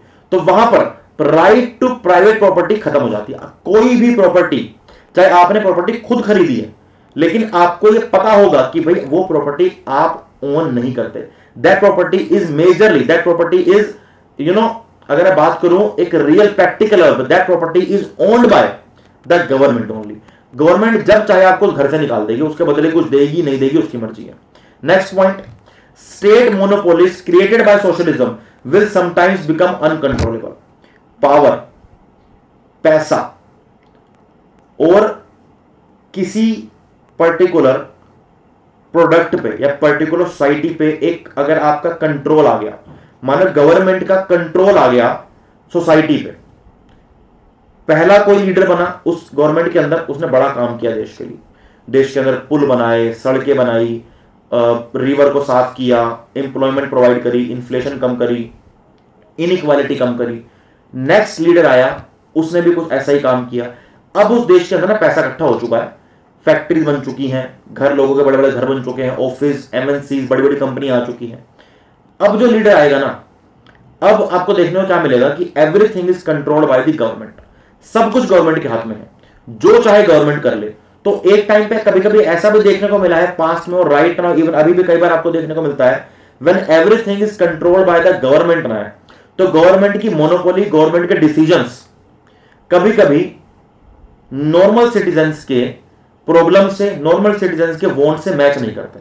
सो ऐसा भी हो सकता है कि नेगेटिव एस्पेक्ट भी इस बात के देखने के बहुत ज्यादा मिलते हैं कि अनकंट्रोलेबल हो जाती है कभी कभी सिचुएशन, कि गवर्नमेंट ऐसे काम कर रही है कि जिनसे सिर्फ गवर्नमेंट को फायदा है, सिटीजन को, देश को फायदा नहीं है।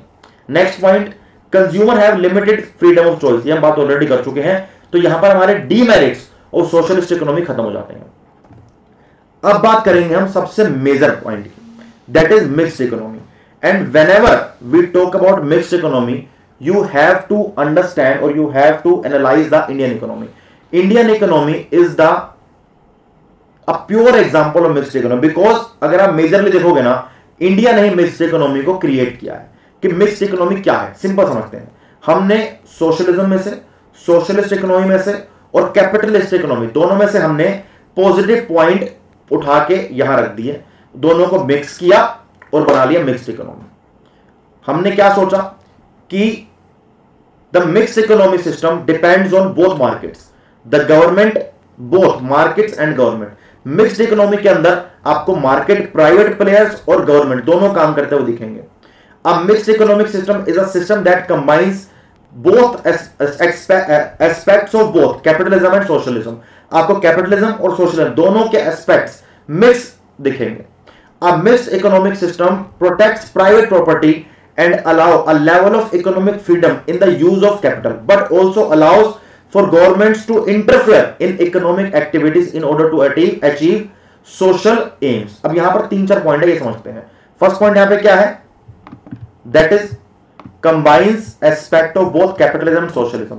सेकंड पॉइंट, यहां पर मार्केट भी काम कर रही है और गवर्नमेंट भी काम कर रही है। फिर यहां पे क्या, यहां पे प्राइवेट प्रॉपर्टी भी है और यहां पे गवर्नमेंट का इंटरफेयर भी है। मतलब प्राइवेट प्रॉपर्टी भी है, गवर्नमेंट का इंटरफेयर भी है, यानी कि प्राइवेट पर्सन, प्राइवेट प्लेयर्स और गवर्नमेंट दोनों साथ में मिलके इकोनॉमी को चलाने का ट्राई कर रहे हैं। That kind of economy is not as mixed economy. So let's talk about the India. India के अंदर क्या है, इंडिया के अंदर you have market and government. Government is creating rules, government is creating laws, government is deciding how much tax you have to pay, government is deciding the rate of GST taxes, they are deciding the rate of income tax, they are decided all the laws, they are decided कि foreign policy में क्या क्या points आएंगे, they decide the economic policies में क्या क्या point आएंगे। The government is deciding कि मॉनेटरी पॉलिसी क्या होगी, आरबीआई कैसे काम करेगी, आरबीआई रेपो रेट कब इंक्रीज करेगी, आरबीआई रेपो रेट कब कम करेगी, इंटरेस्ट रेट बैंक का रेपो रेट से क्यों इन्फ्लुएंस होगा, मनी सप्लाई को आरबीआई होल्ड करती है, मनी सप्लाई को आरबीआई इन्फ्लुएंस करती है। सो काफी कुछ is done by the government only in mixed economy. लेकिन साथ साथ आपको एक प्राइवेट मार्केट भी दिखेगी कि जितने भी गुड्स आप खरीदने जा रहे हो मार्केट के अंदर, जितने भी गुड्स आप मार्केट में खरीदने जा रहे हो, उनका प्राइस डिटर्मिनेशन मार्केट में डिमांड और सप्लाई से हो रहा है।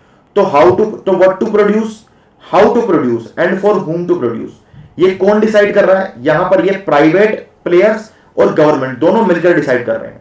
गवर्नमेंट ने बोला कि आपने जो बिजनेस करना है करो, आपने जो स्टार्टअप करना है करो, आपने जो नौकरी करनी है करो, जो प्रोफेशन करना है करो, but you have to do everything within the rules and policies and regulations. आप हमारे लॉज, हमारे रूल्स रेगुलेशन के अंडर रह के सारे काम कर सकते हो, आपने जो करना है करो। अब मानो right now I want to start a business, so I can start any business, कोई दिक्कत नहीं है ना, है ना।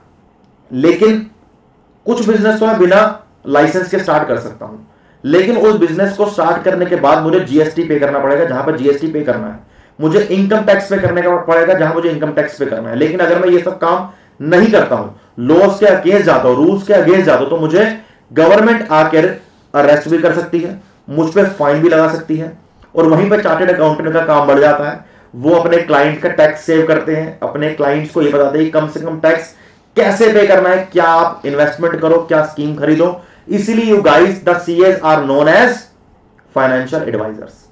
वो फाइनेंस में ऐसा एडवाइस करते हैं कि आपको टैक्स जितना पे करना है उतना ही पे करना पड़े, ठीक है ना। तो यहां पर मिक्स्ड इकोनॉमी के अंदर गवर्नमेंट और प्राइवेट प्लेयर दोनों साथ में काम करते हुए आपको नजर आएंगे। तो let's talk about the features of mixed economy. The first feature is coexistence of all the sectors. The first sector is private sector, second sector is government sector, the third sector is joint sector. First sector में क्या होगा? Private sector में आपको दिखाया कि private players अपनी factories लगा रहे हैं। प्राइवेट प्लेयर का मतलब क्या है कि आप खुद बिजनेस स्टार्ट कर सकते हो। As a private player you can start your business, you can start a startup, आप एक दुकान खोल सकते हो, आप एक फैक्ट्री खोल सकते हो। तो you are free to start your own business, that is private player. Second आपको दिख रहा है कुछ गवर्नमेंट ओन सेक्टर भी है, गवर्नमेंट ओन कंपनीज भी है। सो जैसे कि हमारे देश के अंदर पब्लिक सेक्टर बैंक है, पब्लिक सेक्टर अंडरटेकिंग्स है, तो आपको क्या देखने को मिलेगा कि आपके पास पब्लिक सेक्टर कंपनीज भी हैं और प्राइवेट सेक्टर कंपनीज भी हैं। That is mixed economy. इसके साथ साथ आपको एक सेक्टर और देखने को, that is there is one more sector, that is joint sector, जहां पर प्राइवेट सेक्टर और गवर्नमेंट सेक्टर दोनों मिलकर एक सेक्टर में या एक कंपनी फॉर्म करते हैं। जैसे कि आप सोचोगे एक कंपनी बनती है, उसके अंदर 30% गवर्नमेंट की हिस्सेदारी है, 70% प्राइवेट कंपनीज की हिस्सेदारी है। That company is known as a joint company of government and private. तो आपका 3 सेक्टर हो गए, one is private sector, second is government sector, third is joint sector. Fourth point, freedom and control. You have the freedom to start your own business. आप जो business करना चाहते हो कर सकते हो, जो प्रोफेशन करना चाहते हो कर सकते हो। आपको लॉयर बनना है, आपको चार्टर्ड अकाउंटेंट बनना है, आपको डॉक्टर बनना है, you are free to choose any profession, you are free to start your business, you are free to start your clinic, you are free to start your CA firm, you are free to start your teaching, your coaching center, anything, whatever you want to start, you can start. You have the freedom and control to start anything. Next point, economic planning. देखो mixed economy के अंदर एक beneficial point उठाया गया किस चीज का? Socialist economy का। सोशलिस्ट इकोनॉमी से हमने सेंट्रल प्लानिंग अथॉरिटी को उठाया और मिक्स्ड इकोनॉमी में आके डाल दिया। सो इंडिया के अंदर देयर इज अ नीति आयोग जो सारी इकोनॉमिक प्लानिंग करती है। There is a Reserve Bank of India जो इंडिया की पूरी मनी मार्केट फाइनेंसेस इंडिया की पूरे फाइनेंसेस को आरबीआई प्लान करती है। तो इंडिया के अंदर आपको economic planning by the central planning authorities कई जगह पर देखने को मिलेगा। तो इकोनॉमिक प्लानिंग गवर्नमेंट करती है और उसके अकॉर्डिंग आपको देखने को मिलेगा कि उसके अकॉर्डिंग बहुत सारे बिजनेस इंडिया में चलते हैं। तो यहां पर इकोनॉमिक प्लानिंग आपको देखने को मिलती है। There is a central planning authority in the mixed economy as well. Next is social welfare. अब मिक्स्ड इकोनॉमी में हमने सेंट्रल प्लानिंग अथॉरिटी के साथ साथ प्रॉफिट मेकिंग के साथ साथ को एग्जिस्टिंग ऑफ ऑल सेक्टर के साथ साथ चौथा पॉइंट क्या लिया? That is social welfare. Government ने बोला कि ठीक है हम प्राइवेट प्लेयर्स को फ्री छोड़ रहे हैं कि आप लोग फ्री हो, कि आप जो चाहे, आप जितना चाहे, आप कोई प्रोफेशन चूज करो, कोई बिजनेस चूज करो, हमें कोई दिक्कत नहीं है। लेकिन जो प्रोडक्ट, जो सर्विसेज प्राइवेट प्लेयर्स सिटीजन्स को प्रोवाइड नहीं कर पाएंगे, वो गवर्नमेंट प्रोवाइड करेगी। इसका एग्जांपल समझते हैं। दो तरह के हॉस्पिटल होते हैं, one is government hospital, second is private hospitals. Government hospital के अंदर आपको मेजरली वो लोग देखेंगे जिनकी इनकम बहुत कम है। प्राइवेट के अंदर आपको वो लोग देखेंगे जो प्राइवेट हॉस्पिटल्स की फीस को अफोर्ड कर सकते हैं, ज्यादा यानी कि जिनकी इनकम अच्छी खासी इनकम है, जो अच्छी खासी फीस पे कर सकते हैं। दो तरह के स्कूल होते हैं, एक गवर्नमेंट स्कूल और एक प्राइवेट स्कूल। आप मोस्टली देखोगे गवर्नमेंट स्कूल के अंदर वो बच्चा पढ़ने जाएगा जिसके पेरेंट्स की इनकम काफी कम है। प्राइवेट स्कूल के अंदर बच्चा पढ़ने जाएगा जिसके पेरेंट्स की इनकम बहुत ज्यादा है। वो प्राइवेट स्कूल का बच्चा प्राइवेट स्कूल की फीस देने के बाद एक्स्ट्रा कोचिंग भी लेगा, एक्स्ट्रा क्लासेस भी लेगा। लेकिन जो बच्चा गवर्नमेंट स्कूल के अंदर जा रहा है उसकी पास ना तो फीस देने की हिम्मत है, ना तो वो ट्यूशन जा सकता है, ये सब वो नहीं कर सकता। तो आपको बस समझाने की बात ये कर रहा हूं, मिक्स्ड इकोनॉमी के अंदर एक कैपिटलिज्म के पॉइंट के साथ साथ सोशलिज्म के पॉइंट भी होते हैं। कैपिटलिज्म के पॉइंट क्या है? यहां पर हमने एजुकेशन को कमर्शियल कर दिया, यहां पर हमने हेल्थ केयर को कमर्शियलाइज कर दिया कि there is a commercial education, there is a commercial health care. But वहां पर गवर्नमेंट ने डिसाइड किया कि जब गरीब लोग उन बड़े बड़े हॉस्पिटल्स में और बड़े बड़े स्कूल्स में नहीं जा सकते हैं, तो हम उनको वो सर्विसेज या तो फ्री में या फिर बहुत कम दामों के अंदर प्रोवाइड करेंगे। अब इंडिया के अंदर अगर आप अमीर हो, गरीब हो, आप फ्री के अंदर एजुकेशन प्रोवाइड कर सकते हो, आपको फ्री एजुकेशन मिल सकती है, आपको फ्री हेल्थ केयर फैसिलिटीज मिल सकती हैं। आप किसी भी हॉस्पिटल में चले जाओ, गवर्नमेंट हॉस्पिटल में आपका इलाज फ्री होगा। आप किसी स्कूल में चले जाओ, 14 ईयर्स की एज तक आपको फ्री पढ़ाई कराई जाएगी। उसके बाद भी आपको एक मिनिमम महीने के 30-40 रुपए की फीस देनी पड़ती है। आप फ्री 12th तक इतनी पढ़ाई कर सकते हो। उसके बाद अगर आप बात करो हायर एजुकेशन की, जैसे दिल्ली यूनिवर्सिटी है, तो दिल्ली यूनिवर्सिटी के अंदर फीस कितनी होती है? बहुत कम फीस होती है, कोई भी अफोर्ड कर सकता है। लेकिन अगर आप चाहते हो प्राइवेट कॉलेज में पढ़ना है, तो प्राइवेट कॉलेज में जितनी फीस आप चाहो उतना पे कर सकते हो, जितना खर्चा चाहो उतना खर्चा कर सकते हो। तो मिक्स्ड इकोनॉमी के अंदर आपको दोनों पॉइंट देखने को मिलेंगे कि अगर आपके पास पैसे नहीं है तो भी आपके लिए सर्विसेज अवेलेबल है, अगर आपके पास पैसे हैं तो भी आपके लिए सर्विसेज अवेलेबल है। लेकिन ऐसा नहीं है कि जिन लोगों के पास बहुत पैसे हैं वो गवर्नमेंट हॉस्पिटल में नहीं जा सकते, उनके लिए भी जाना अलाउड है, कोई भी जाओ। जिनके पास पैसे नहीं है अपने बच्चों को वो गवर्नमेंट स्कूल्स के अंदर एडमिशन नहीं जा सकते, ऐसा कुछ नहीं है, ये भी अलाउड है। तो यहां पर कोई डिवाइड नहीं क्रिएट किया गया, लेकिन एक फैसिलिटीज प्रोवाइड करी गई उस सेक्शन के लिए जिस सेक्शन की इनकम कम है, at that section who belongs to underprivileged and poor section of the society. तो यहां पे सोशल वेलफेयर को माइंड में रख के गवर्नमेंट बहुत सारे काम करती है। तो ये कुछ फीचर थे मिक्स्ड इकोनॉमी के। Let's talk about the merits of the mixed economy. The first merit is economic freedom and existence of private property which ensure incentive to work. हमने बात करी इंसेंटिव टू वर्क की capitalism के अंदर, कि capitalist economy के अंदर आपका बेसिक प्रॉफिट क्या है, बेसिक मोटिव क्या है? पैसा कमाना। And when your basic motive is earning profit, तो डेफिनेटली आपको काम करने की इच्छा बढ़ेगी, काम करने का मोटिवेशन बढ़ेगा। सेम मिक्स्ड इकोनॉमी के अंदर हमने वो पॉइंट आके ऐड कर दिया। नेक्स्ट पॉइंट है efficient decision making and better resource allocation. जब गवर्नमेंट और प्राइवेट कंपनीज साथ में मिलकर एक इकोनॉमी के अंदर काम कर रहे हैं तो डिसीजन मेकिंग ऑब्वियसली एफिशिएंट होगी, बिकॉज वहां पर पैसे कमाने का एक बेसिक ऑब्जेक्टिव है प्राइवेट कंपनीज का। बेटर रिसोर्स एलोकेशन, क्यों? क्योंकि rules and regulations are created by the government. तो प्राइवेट कंपनीज रिसोर्सेज को, फॉरेस्ट को, फ्यूल्स को अनलिमिटेड तरीके से, अंधाधुंध तरीके से एक्सप्लॉइट नहीं कर सकते, क्योंकि आपके पास रूल्स रेगुलेशन है। तो आपको रूल्स और रेगुलेशन के अंडर रहकर ही उन रिसोर्सेज को यूज करना पड़ेगा। Next point, consumers are benefited through consumer sovereignty and freedom of choice. तो जो फ्रीडम ऑफ चॉइस आपको कैपिटलिस्ट इकोनॉमी के अंदर देखने को मिली थी, उस फीचर को भी यहां पर ऐड कर दिया गया कि जब प्राइवेट प्लेयर को फ्री छोड़ दिया गया है तो आप जो चाहे मर्जी बनाओ, जितना मर्जी बनाओ, तो कंज्यूमर के पास भी चॉइसेस परचेज करने की बढ़ जाती है। आपके पास एक दुकान पे जाकर 15 तरह की शर्ट खरीदने की आपके पास चॉइस है, आप जितने मर्जी शर्ट चाहे खरीदो। Next point, appropriate incentive for innovation and technology. जब प्राइवेट प्लेयर को फ्री हैंड दिया गया है कि private player has the free hands to produce anything, to create maximum profit, तो वहां पर इनोवेशन की और टेक्नोलॉजिकल प्रोग्रेस की, इकोनॉमिक डेवलपमेंट की ग्रोथ बढ़ जाती है कि आप इनोवेशन करोगे, टेक्नोलॉजिकल प्रोग्रेस लेके आओगे, जिससे कि आपका प्रॉफिट एवरी डे इंक्रीज कर सके। और उसको गवर्नमेंट भी इंसेंटिवाइज भी करती है, आपको गवर्नमेंट आपकी हेल्प भी करती है, गवर्नमेंट आपको एक पुश भी देती है कि सोशल वेलफेयर के साथ साथ जो लोग एक टेक्नोलॉजी को इंडिया में बूस्ट करना चाहते हैं उनकी भी हेल्प करी जाए, उन स्टार्टअप की, उन कंपनी की भी हेल्प करी जाए। उसके लिए आपको कुछ लोन्स भी गवर्नमेंट प्रोवाइड करती है, कुछ हेल्प भी, फाइनेंशियल हेल्प भी गवर्नमेंट प्रोवाइड करती है, और एडवाइजरी भी गवर्नमेंट प्रोवाइड करती है। Next point, encourage enterprise and risk taking. Obviously यार एंटरप्राइजेस को रिस्क लेने के लिए भी एनकरेज किया जाता है, क्योंकि एक सोशल वेलफेयर गवर्नमेंट का इंटरवेंशन है, तो पता है कि गवर्नमेंट कहीं ना कहीं आके उस सेक्टर को संभाल लेगी, तो आप रिस्क लेने के चांसेस या रिस्क लेने की क्षमता, हिम्मत बढ़ जाती है।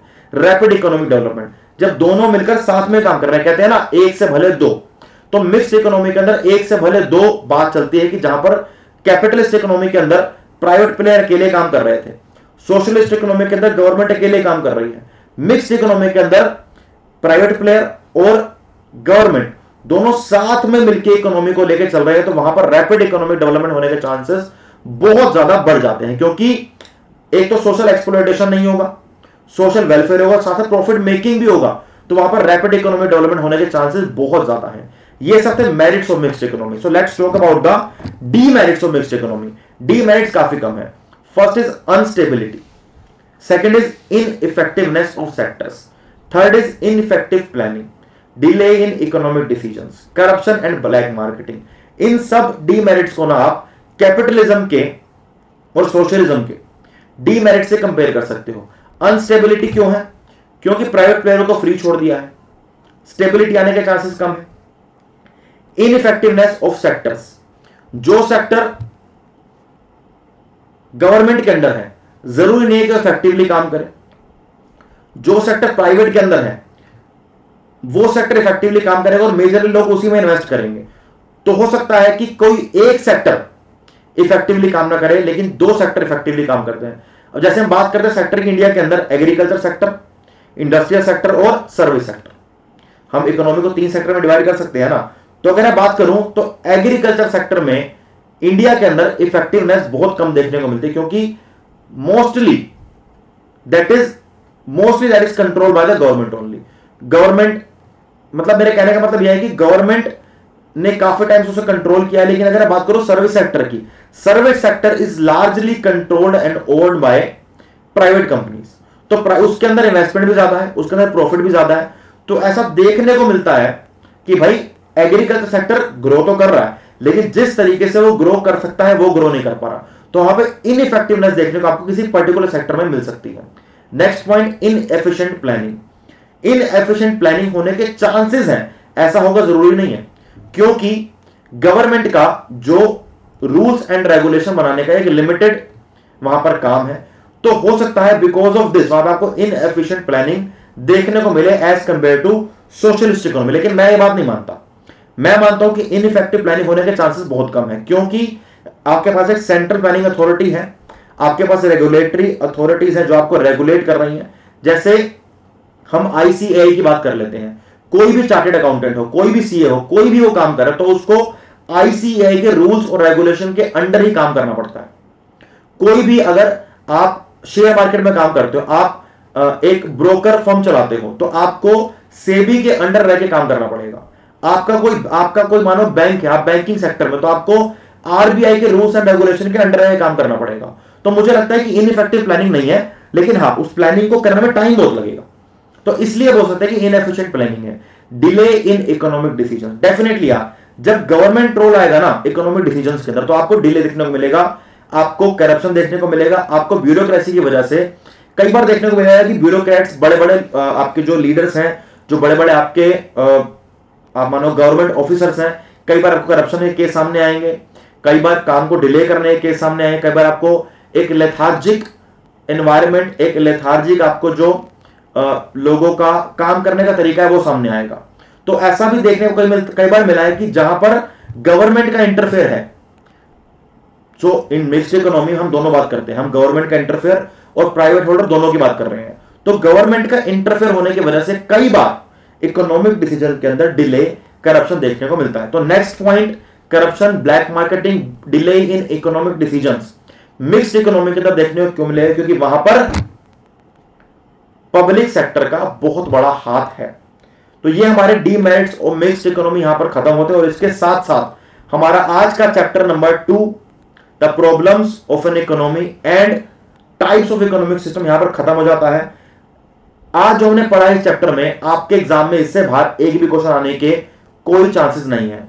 अगर आप अनअकैडमी ऐप पे जो हमारी स्पेशल क्लासेस होती हैं, जिसके अंदर मैं आपको चैप्टर वाइज एमसीक्यू भी कराऊंगा, अगर आप उन क्लासेस को अनलॉक करना चाहते हो तो आप मेरे कोड से, साहिल एम से, उसको अनलॉक कर सकते हो। और आपको अगर मेरे कोड से आपकी कुछ क्लासेस अनलॉक हो जाती हैं और आप उनको फ्री में देख सकते हो, so that would be a privilege for me also, कि मेरी वजह से आपकी कोई हेल्प हो रही है। तो अगर आप चाहो तो इस कोड को यूज करके आप स्पेशल क्लासेस को अनलॉक कर सकते हो। तो भाई थॉट ऑफ द डे ये है कि अच्छे रिजल्ट्स लाने के लिए बातों से नहीं, रातों से लड़ना पड़ेगा। अगर सीए फाउंडेशन क्लियर करना है तो आज ही से अपने मन में, अपने टेबल के सामने एक पर्चा चिपका लो कि मैं सीए फाउंडेशन इस बार क्लियर करूंगा और मैं सीए इंटर में एंटर करूंगा। तो ये लाइन याद रखना भाई, अगर आपको लाइफ में कुछ अचीव करना है तो आपको मेहनत करनी पड़ेगी। रिजल्ट लाने के लिए बातों से नहीं, रातों से लड़ना पड़ेगा। तो आज के चैप्टर को यहीं पे खत्म करते हैं। Thank you so much. अगर आप हमारी क्लासेस को, रेगुलर क्लासेस जो यूट्यूब पर चल रही हैं आपके लिए, आपके आने वाले सीए एग्जाम्स के लिए, उन क्लासेस का नोटिफिकेशन चाहते हो, आपको हर क्लास का नोटिफिकेशन आए, तो आप बेल आइकन पर जरूर प्रेस करो, चैनल को सब्सक्राइब करो।